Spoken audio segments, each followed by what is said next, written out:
అనంతగిరి మండలం బల్లగరవ గ్రామంలో పినకోట పంచాయతీకి సంబంధించి కొంత రోడ్డు పనుల కోసం అని వచ్చారండి. అయితే దానికి సంబంధించినటువంటి సమావేశం అయ్యింది. అతను కాలినడకన నడుచుకుంటూ వెళ్ళారు.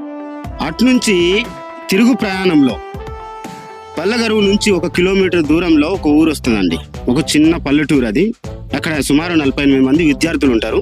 స్కూల్ భవనం బాగోలేదు, బోరు లేదు, అక్కడ బాత్రూమ్ సౌకర్యం కూడా లేదు. చూశారు, చూసి నోట్ చేసుకుని వెళ్ళిపోయారు. ఇప్పుడు సొంత ఖర్చుతో చక్కగా స్కూల్ భవనము పునర్నిర్మాణం చేస్తున్నారు. బోరు కూడా తీపిచ్చారండి.